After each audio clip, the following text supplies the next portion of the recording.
Excellence. अब तक हम लोगों ने इंट्रिंसिक सेमीकंडक्टर के बारे में स्टडी किया है, एक्सट्रिंसिक सेमीकंडक्टर के बारे में स्टडी किया, उनके फर्मी लेवल कहाँ कहाँ लाई करते हैं, उनका एनर्जी बैंड डायग्राम क्या होता है वो हमने अब तक स्टडी किया। ओके, और इसी के अंदर मतलब जो एन टाइप सेमीकंडक्टर रहता है उसका जो फर्मी लेवल रहता है वो इंट्रिंसिक के रेस्पेक्ट में कितना शिफ्ट होता है, पी टाइप में कितना शिफ्ट होता है, वो हम लोगों ने स्टडी किया, उनके फॉर्मूलाज हम लोगों ने देखे। आई होप आप लोगों ने फॉर्मूलाज मेमोराइज कर लिए होंगे। और हम लोगों ने एनआई की फॉर्मूला भी देखा था, एनआई स्क्वायर का जो फॉर्मूला होता है वो भी हम लोगों ने देखा था। आज हम लोग बात करेंगे साइमल्टेनियस डोपिंग की। तो देखिए साइमल्टेनियस डोपिंग क्या होती है। साइमल्टेनियस डोपिंग मीन्स अब तक हम लोग क्या कर रहे थे कि या तो हम लोग एटम के अंदर Na ऐड कर रहे थे या फिर हम लोग ND ऐड कर रहे थे, है ना।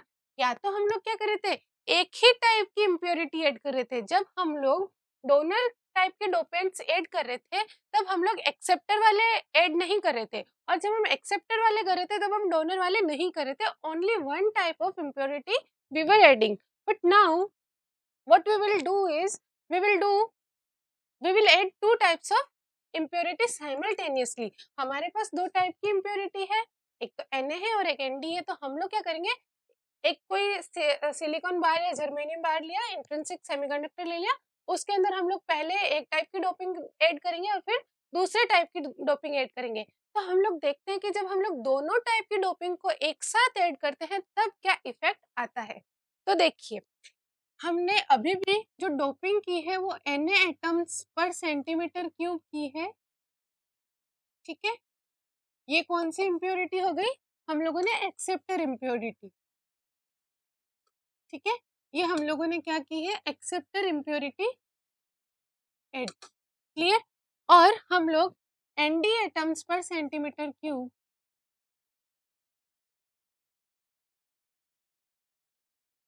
ये हम लोग ऐड कर रहे हैं, ये हो गई आपकी डोनर इम्प्योरिटी।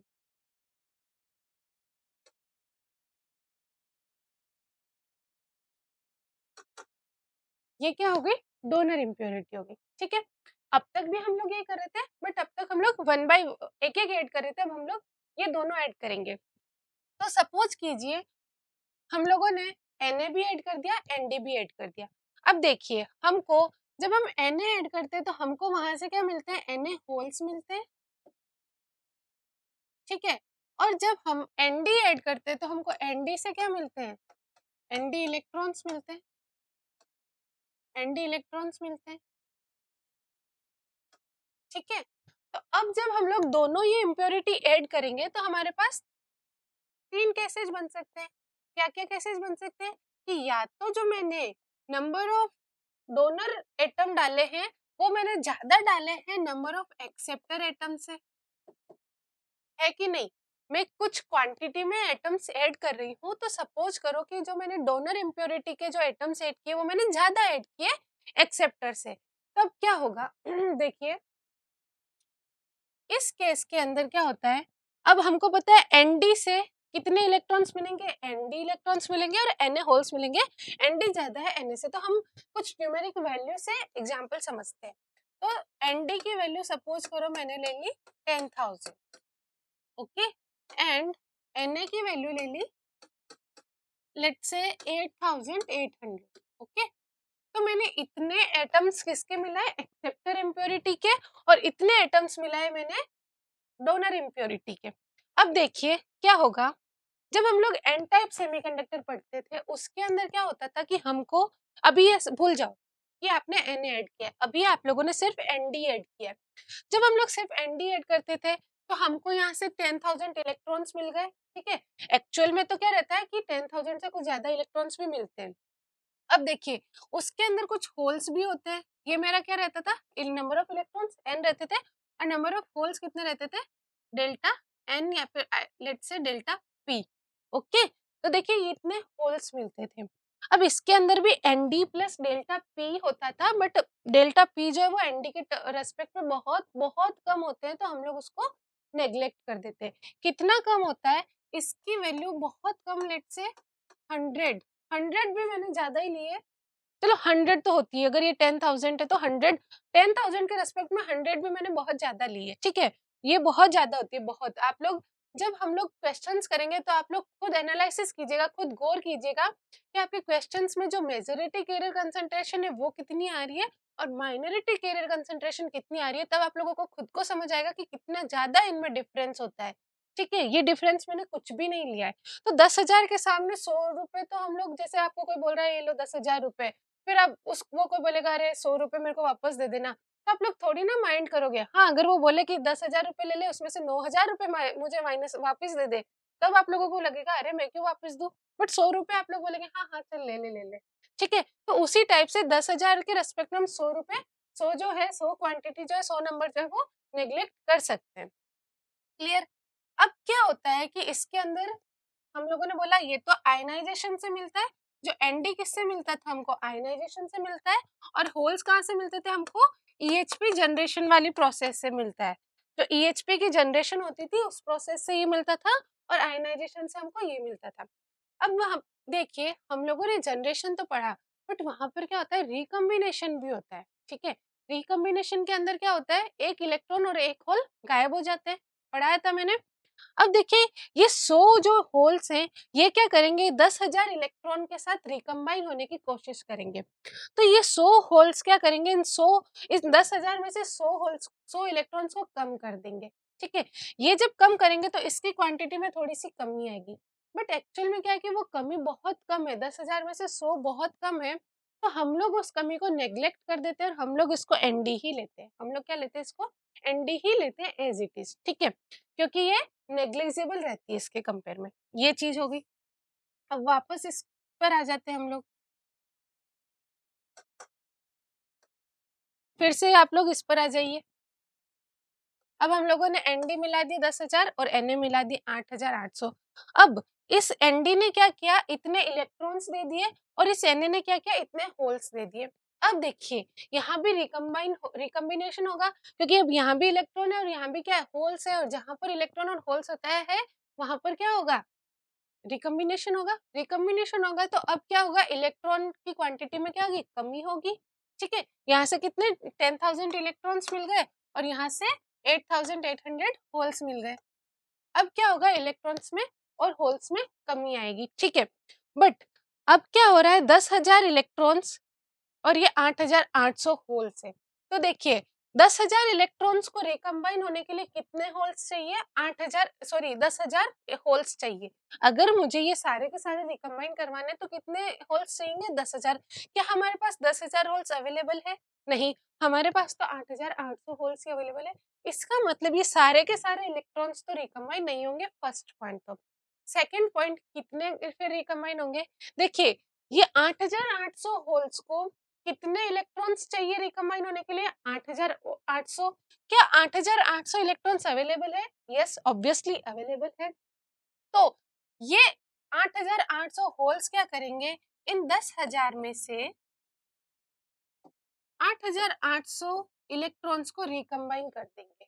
इस 10,000 में से 8,800 होल के साथ रिकम्बाइन हो जाएंगे, खुद भी गायब हो जाएंगे और 8,800 इलेक्ट्रॉन्स को भी गायब कर देंगे। पीछे जो भी क्वांटिटी बची, उतने इलेक्ट्रॉन्स अब हमारे पास क्या रहे, रिमेनिंग रहे। अब हमारे पास क्या रहे, रिमेनिंग रहे। ठीक है, तो जब हम लोग Na और Nd दोनों ऐड करते हैं, तो अब हमारे पास क्या होगी, इलेक्ट्रॉन्स में कमी आ गई और इतने इलेक्ट्रॉन्स हमारे पास रहे। और जो हमारा EHP, ये तो किससे हुआ, आयनाइजेशन प्रोसेस से ना, ये तो आयनाइजेशन प्रोसेस से हुआ। और जो EHP वाली प्रोसेस है वो तो अपनी अलग से चल ही रही होती है। ठीक है, वो टेम्परेचर जब इंक्रीज करते हैं T इक्वल्स टू 300 केल्विन पे, वो वाला स्टडी है। तो हम अभी इस पे इंटरेस्टेड नहीं है, हम सिर्फ आयनाइजेशन में इंटरेस्टेड है। तो इतने इलेक्ट्रॉन्स अपने क्या रहे, रिमेनिंग रहे। ऐसा मत समझिएगा कि अभी सिस्टम के अंदर होल्स बिल्कुल जीरो है। इसलिए मैंने बताया आपको कि EHP प्रोसेस भी साथ साथ हो रही है, वहां से हमको होल्स मिल रहे हैं। ठीक है, होल्स हैं अभी भी इसके अंदर, बट जो हमने Na डाले थे, जितने Na डाले थे, अब वो वाले होल सारे के सारे गायब हो गए हैं। ठीक है, ये बात क्लियर। अब देखिए पहले क्या हो रहा था, ये 10,000 इलेक्ट्रॉन से 100 होल्स रिकम्बाइन हो रहे थे, तो हम उसको नेग्लेक्ट कर रहे थे। बट क्या हम 8,800 को 10,000 के कंपैरिजन में नेग्लेक्ट कर सकते हैं, ऑब्वियसली नहीं, बिल्कुल नहीं। हम लोग अब इस रिकॉम्बिनेशन को नेग्लेक्ट नहीं कर सकते। अब जो रिकॉम्बिनेशन के बाद जो इलेक्ट्रॉन्स बच रहे हैं हम उसको 10,000 कंसिडर नहीं कर सकते। ठीक है, क्लियर हो गया यहाँ तक? तो इतने इलेक्ट्रॉन्स, और ये कितना है देखिए, 10,000 किसकी वैल्यू है, एनडी की, और 8,800 किसकी वैल्यू है, एनए की। तो अब कितने इलेक्ट्रॉन्स बच गए, एनए, एनडी माइनस एनए, इतने क्या बच गए, इलेक्ट्रॉन्स बच गए। ठीक है, और देखिए अब नंबर ऑफ होल्स इसकी वजह से तो जीरो हो गए, ये नंबर ऑफ इलेक्ट्रॉन्स हो गए, नंबर ऑफ होल्स यहाँ पर अभी क्या है, जीरो है, और ईएचपी जनरेशन होगा, उससे क्या मिलेगा, ये चलो N1 और P1 नाम दे दे, ईएचपी से जनरेशन से डेल्टा एन इलेक्ट्रॉन्स मिलेंगे और डेल्टा पी होल्स मिलेंगे।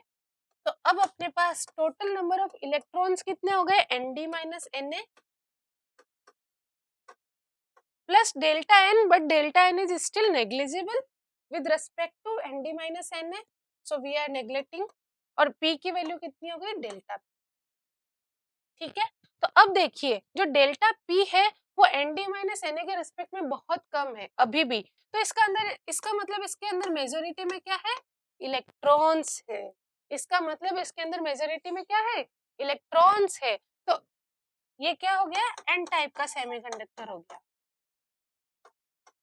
जब इलेक्ट्रॉन्स मेजोरिटी में होते हैं तो वो कैसे सेमीकंडक्टर होता है, एन टाइप का। तो जब आपके एनडी की इम्प्योरिटी ज्यादा होती है एनए से, तो वो कैसा सेमीकंडक्टर बनता है, एन टाइप का सेमीकंडक्टर बनता है, और उसके अंदर नंबर ऑफ इलेक्ट्रॉन्स कितने होते हैं, एनडी माइनस एनए होते हैं। ठीक है, और नंबर ऑफ होल्स कितने होंगे, एक और फॉर्मूले से, मास एक्शन लो क्या कहता है, एनपी इंटू एनआई स्क्वायर, तो पी की वैल्यू कितनी हो जाएगी, NI square divide by ND minus NA, ये हो जाएगी। ठीक है ना, इज दिस क्लियर? तो ये रहा। अब हम लोग दूसरा केस लेते हैं, जब आपका N D less than N A है।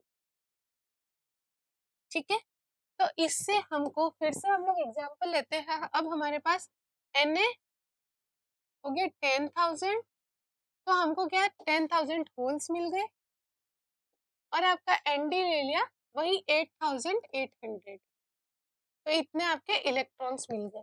क्लियर? अब वही स्टडी करनी है। अब आपके इतने होल्स हो गए, इतने इलेक्ट्रॉन्स हो गए, तो देखिए फिर से वही चीज रिकम्बाइन होंगे। तो 10,000 होल्स को रिकम्बाइन होने के लिए 10,000 इलेक्ट्रॉन्स की नीड है, जो कि अवेलेबल नहीं है, बट 8,800 इलेक्ट्रॉन्स के लिए 8,800 होल्स अवेलेबल है। तो ये क्या करेंगे, उनके साथ रिकम्बाइन हो जाएंगे, और जो रिमेनिंग बचेगा 10,000 माइनस 8,800, वो उतने हमारे क्या बच जाएंगे, होल्स बच जाएंगे, उतने होल्स बच जाएंगे। तो ये कितना हो गया, N A minus N D, N A minus N D क्या बच गया, होल्स बच गए। क्लियर? इतने होल्स हमको मिल गए, तो ये हमारे नंबर ऑफ होल्स रहे। नंबर ऑफ इलेक्ट्रॉन्स कितने रहेंगे, जैसा प्रीवियसली एक्सप्लेन किया गया था, डेल्टा एन रहेंगे, N I square divide by,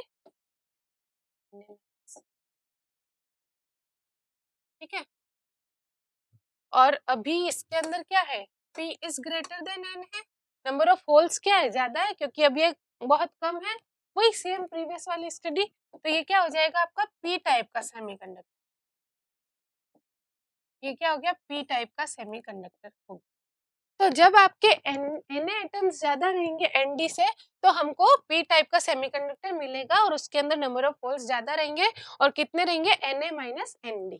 ठीक है, एक और केस लेते हैं। सपोज जो Nd है वो Na के इक्वल है, जितने हमने Nd के एटम्स ऐड किए उतने ही हमने Na के एटम्स ऐड कर लिए। ठीक है, हमने क्या किया, जितने Na के एटम्स डाले उतने ही हम लोगों ने Nd के एटम्स डाल दिए। तब आप लोग सोचिए कि क्या हो सकता है। ठीक है, तो देखिए जब आप लोग Nd और Na दोनों को ऐड करेंगे, उस टाइम पे क्या होगा, आपके पास लेट से Nd जो है वो 10,000 है, तो यहाँ से 10,000 इलेक्ट्रॉन्स मिले, और Na क्या है, Na भी 10,000 है, तो 10,000 होल्स मिल गए। ठीक है, अब देखिए 10,000 इलेक्ट्रॉन को रिकम्बाइन होने के लिए 10,000 होल्स अवेलेबल है, तो सारे के सारे इलेक्ट्रॉन सारे के सारे होल से रिकम्बाइन हो जाएंगे, तो Nd equals Nd minus Na हो जाएंगे 0। तो अब यहाँ पे नंबर ऑफ इलेक्ट्रॉन्स और नंबर ऑफ होल्स दोनों क्या हो गए, 0 हो गए, 0 हो गए, कुछ है ही नहीं। तो ये क्या हो गया, क्या हो गया, ये इंसुलेटर बन गया क्या, नहीं। यहाँ पर ये N इक्वल्स टू 0 है, P इक्वल्स टू 0 है, बट ये किससे, आयनाइजेशन से, आयनाइजेशन से। अभी EHP प्रोसेस तो हो ही रहा है ना, आपका जो EHP प्रोसेस है वो तो हो ही रहा है। यहाँ से मेरे को N कितना मिल रहा है, डेल्टा N, और P कितना मिल रहा है, delta P, where delta N equals to delta P। ये प्रोसेस तो अभी भी है ही है ना, इसको थोड़ी ना कुछ छेड़छाड़ हुई है। तो आपके आयनाइजेशन मतलब जो डोपिंग है उसका कुछ इफेक्ट नहीं पड़ा है, जो डोपिंग ने कुछ भी काम नहीं किया। ये क्या हो गया, कंपनसेशन हो गया, यहाँ पे कंपनसेट हो गया, जितने इलेक्ट्रॉन डाले थे उतने ही आपने होल एक्स्ट्रा ऐड कर दिए, तो वो दोनों एक दूसरे को कैंसिल आउट कर दिया, दोनों ने एक दूसरे को कंपनसेट कर लिया, दोनों का इफेक्ट अब खत्म हो गया है, ठीक है। तो ये केस रह गया, इसका मतलब इस केस के अंदर आपके N और जो P है वो क्या है, इक्वल है, आपके N और P इसके अंदर इक्वल है। देखिए कितना है, डेल्टा N और डेल्टा P इक्वल है, और नंबर ऑफ इलेक्ट्रॉन्स और नंबर ऑफ होल्स का भी इक्वल होते हैं, उसको हम लोग क्या बोलते हैं, इंट्रिंसिक सेमीकंडक्टर। देखिए कितना इंटरेस्टिंग है ये केस, आप लोगों ने उसमें डोपिंग तो ऐड की है, बट स्टिल वो इंट्रिंसिक सेमीकंडक्टर की तरह बिहेव कर रहा है, वो एक्सट्रिंसिक सेमीकंडक्टर की तरह बिहेव ही नहीं कर रहा है। आप लोगों ने उसमें डोपिंग की है, बट फिर भी वो एक्सट्रिंसिक नहीं बना, इजंट इट इंटरेस्टिंग। जैसा मैंने बताया था आप लोगों को कि पृथ्वी शॉ ने डोपिंग किया था, मतलब उसको बोला था कि भाई डोपिंग टेस्ट में वो पास हुआ था, तो डोपिंग टेस्ट इसमें हमने डोपिंग की है, बट इसने क्या किया, उस डोपिंग टेस्ट का मतलब डोपिंग टेस्ट में मतलब डोपिंग का उस डोपिंग का इफेक्ट नहीं आया, तो उस लोग उसने क्या किया, कुछ ऐसा कुछ खा लिया कि चलो भाई वो जो वो शो नहीं करे उसका, या फिर जो उसका इफेक्ट है उसको माइनस कर दे, तो क्या हो गया, 0 हो गया, ठीक है। तो वही चीज यहाँ पे हुई है, क्लियर, यहाँ पर ये चीज क्लियर हो गई, ये आपका हो गया साइमल्टेनियस डोपिंग। अब हम लोग एक चीज पढ़ते हैं, जो आप लोगों ने बैंड गैप के बारे में पढ़ा था, हम लोगों ने बैंड गैप पढ़ा था, ठीक है। तो एनर्जी बैंड गैप हम लोगों ने पढ़ा था, फॉरबिडन एनर्जी गैप पढ़ा था, ईजी हम लोगों ने पढ़ा था। तो ईजी का एक फॉर्मूला होता है, ये ईजी का ये फॉर्मूला होता है, ये आप लोग नोट डाउन कर लीजिए। ईजी जो एनर्जी बैंड गैप होता है उसका फॉर्मूला होता है ये, और सिलिकॉन और जर्मेनियम के लिए वैल्यू अलग अलग होती है। तो सिलिकॉन के लिए होता है 1.21 minus 3.6 into 10⁻⁻⁴ T, T is temperature in kelvin, okay. Electron volt, ये वैल्यू किसमें, इलेक्ट्रॉन वोल्ट में है। ये होता है सिलिकॉन के लिए, और जर्मेनियम के लिए होता है 0.785 माइनस 2.23 इंटू 10⁻⁻⁴ टी, क्लियर। ये बस आप लोग याद रखिए, देखिए 1.21 क्या है, कांस्टेंट है, 3.6 कांस्टेंट है, 10⁻⁻⁴ कांस्टेंट है, टी आपका टेम्परेचर है, ये वेरिएबल है, ठीक है।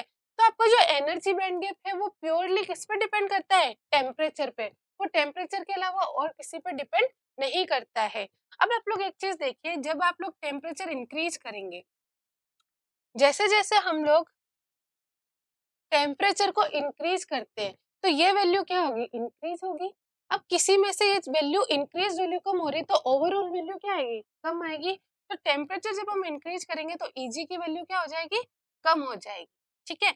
ये रिलेशन कभी डायरेक्ट पूछ लेते हैं, 1 मार्क का क्वेश्चन ये आ सकता है कि टेम्परेचर इंक्रीज करने पे 4 ऑप्शन दे देंगे, Eg कम होता है, Eg इंक्रीज रहता है, Eg कांस्टेंट रहता है, या फिर Eg टेम्परेचर पर डिपेंड ही नहीं करता है। तो आपको ये टिक करना है कि टेम्परेचर इंक्रीज करने पे आपका Eg जो होता है वो कम होता है, क्यों होता है, क्योंकि फॉर्मूला ही ऐसा है, ठीक है। ये चीज क्लियर हो गई। एक चीज और देखिए आप लोग,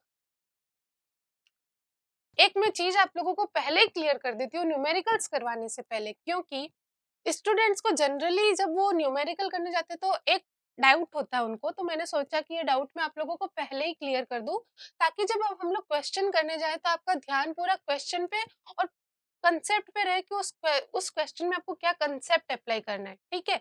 इसलिए मैं ये चीज यहाँ पे अभी ऑलरेडी डिस्कस कर रही हूँ, क्योंकि जनरली ये डाउट रहता है स्टूडेंट्स को। तो देखिए मैंने आप लोगों को थर्मल वोल्टेज पढ़ाया था। थर्मल वोल्टेज क्या था, जल्दी से आप लोग बताइए। अगर आप लोग साथ साथ स्टडी कर रहे हैं तो आप लोग बता देंगे। थर्मल वोल्टेज का फॉर्मूला क्या था, के टी बाई क्यू। के क्या है, जूल पर केल्विन में था। टी किस में है, केल्विन में है। और आपका क्यू किस में है, कूलाम। क्यू की यूनिट क्या होती है, कूलाम। केल्विन से केल्विन कैंसिल हो जाता है, हमको मिलता है जूल पर कूलाम। ये क्या होता है, वोल्ट। तो जूल पर कूलाम क्या होता है, वोल्ट होता है, ठीक है। ये हम लोगों ने स्टडी किया था, ये हम लोग कर चुके हैं। एक चीज ध्यान रखिए, जूल मैंने बोला था, जूल किसकी यूनिट होती है, एनर्जी की, ठीक है।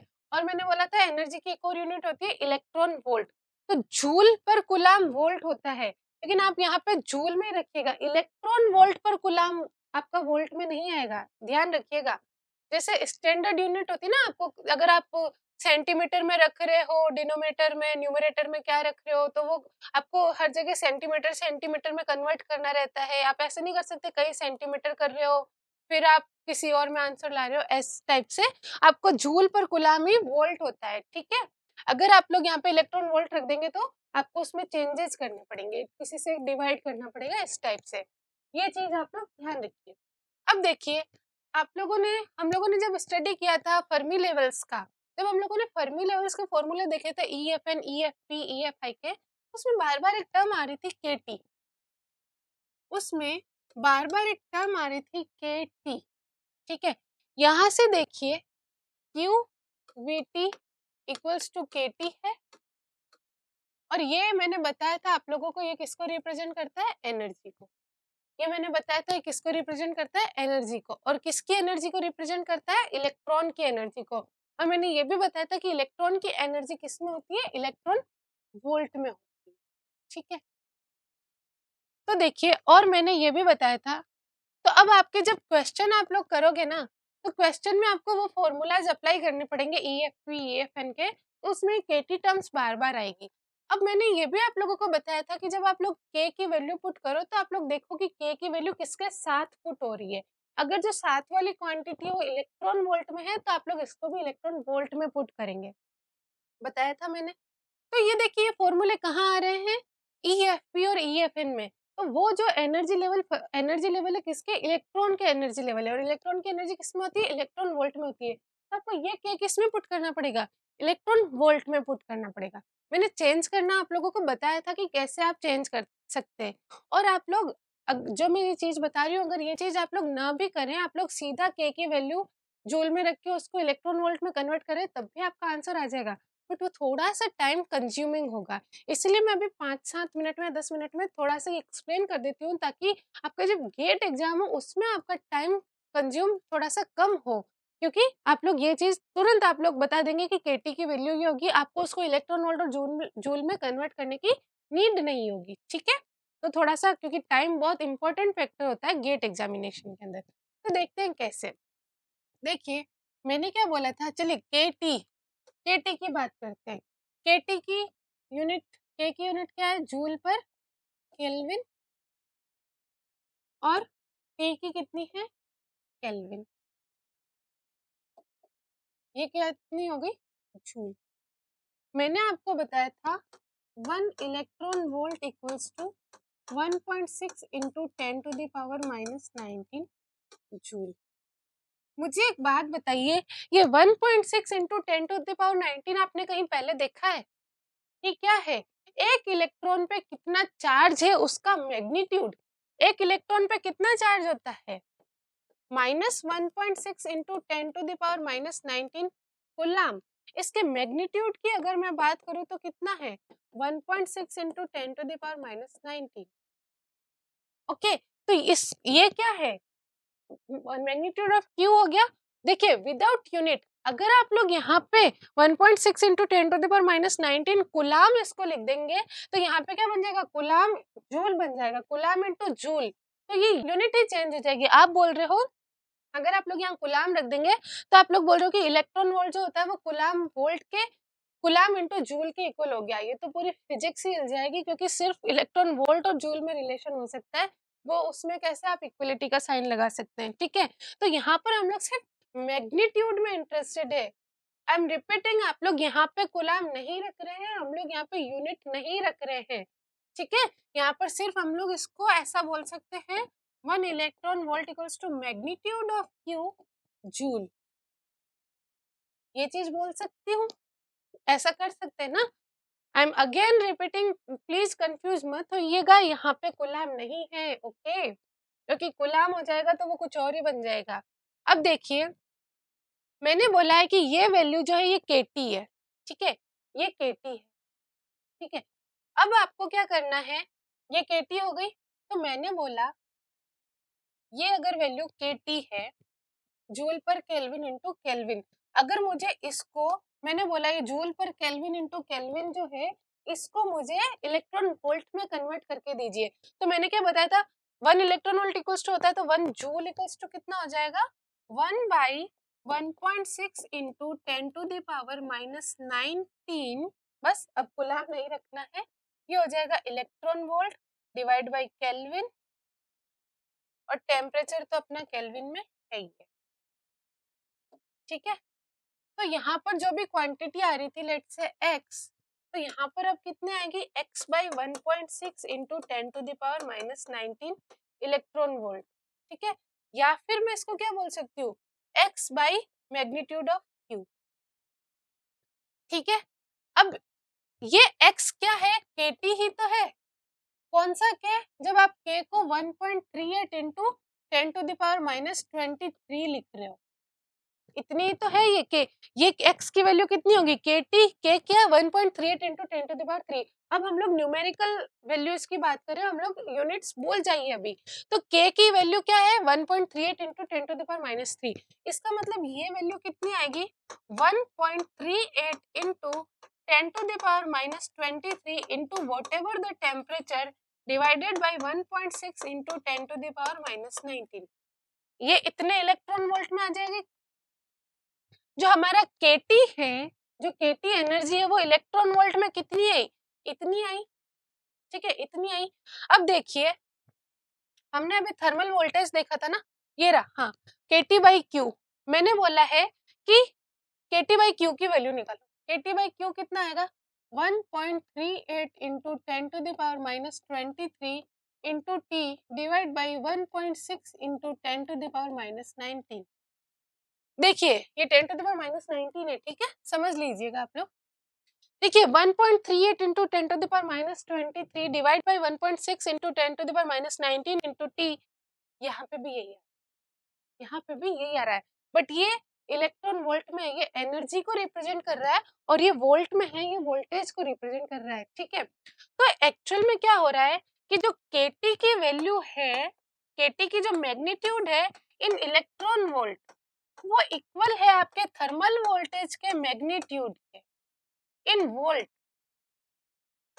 मैं ये नहीं बोल रही हूँ कि इलेक्ट्रॉन वोल्ट और वोल्ट दोनों इक्वल हो रहे हैं, या फिर इलेक्ट्रॉन वोल्ट और वोल्ट एक ही क्वांटिटी की यूनिट्स है, नो, मैं ये बोल रही हूँ कि जो केटी की वैल्यू होती है इलेक्ट्रॉन वोल्ट के अंदर, जो केटी की वैल्यू होती है इलेक्ट्रॉन वोल्ट के अंदर, उसका जो मैग्नीट्यूड होता है वो इक्वल होता है जो आपके थर्मल वोल्टेज की वैल्यू होती है वोल्ट के अंदर उसके मैग्नीट्यूड के, ठीक है। तो मैं ये चीज आपको, मैंने इतना एक्सप्लेन क्यों किया, क्योंकि आप लोगों को न्यूमेरिकल क्वेश्चंस के अंदर कई बार सीधे थर्मल वोल्टेज की वैल्यू गिवन होती है। सपोज आपको बोलेंगे 0.025 वोल्ट, इतना वोल्ट आपका थर्मल वोल्टेज है, उन्होंने बोल दिया, और आपको EFP फाइंड आउट करना है।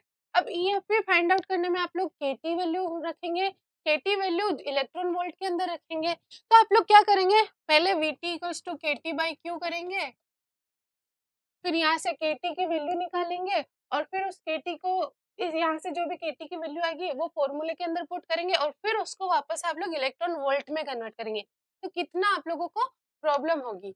अब देखिए आप लोग क्या करेंगे, नहीं अदरवाइज अगर आप लोगों को चीजें पता है तो आप बोलेंगे अच्छा वीटी की वैल्यू 0.025 वोल्टेज है, मुझे बताओ भाई ये वोल्टेज में ही है। ओके, वीटी का मैग्नीट्यूड कितना है 0.025। अच्छा ठीक है, यही मेरा केटी हो जाएगा, ये मेरा केटी हो जाएगा इतने इलेक्ट्रॉन वोल्ट के अंदर। तो मैं सीधे फॉर्मूले के अंदर क्या कर दूंगी, ये पुट कर दूंगी 0.025। ठीक है ना, हमारे पास वहां पर तो कोई ऐसा तो है नहीं कि कोई शीट चेक करेगा, ये एक्चुअल मेथड नहीं है। हालांकि मतलब ये एक ट्रिक है आप लोगों को फटाफट आंसर करने की। अगर आप लोगों को कोई सब्जेक्टिव हो तो ये चीज मत करिएगा, ऑब्जेक्टिव पेपर में ये चीज हम लोग कर सकते हैं। हम लोग तो केटी की जगह सीधा आपको जो भी थर्मल वोल्टेज है उसकी जो न्यूमेरिक वैल्यू है वो आप एज इट इज पुट कर दीजिए, बट रिमेम्बर वो वोल्ट में होनी चाहिए। कई बार क्वेश्चन आपको ऐसे गिवन होगा 25 मिली वोल्ट, 25 मिलीवोल्ट आपको गिवन होगा थर्मल वोल्टेज, तो आप लोगों को पहले इसको वोल्ट में कन्वर्ट करना है। तो सिंपली इसको क्या करना पड़ेगा, 1000 से डिवाइड कर दीजिए, तो 0.025 आ जाएगा, ये वोल्ट हो गया। और यही आपके क्या हो जाएगी, केटी की वैल्यू हो जाएगी। तो आप सीधा सीधा उसको रख सकते हैं। तो ऑलवेज रिमेम्बर दिस प्लीज। अगर आप लोगों को ये समझ में आया है तो ये चीज बिल्कुल ध्यान में रखिए, आपको न्यूमेरिकल सॉल्व करने में बहुत आसानी हो जाएगी। ठीक है, तो अब हम लोग नेक्स्ट लेक्चर के अंदर न्यूमेरिकल्स करेंगे। Till then thank you so much, मिलते हैं नेक्स्ट लेक्चर के अंदर। Thank you.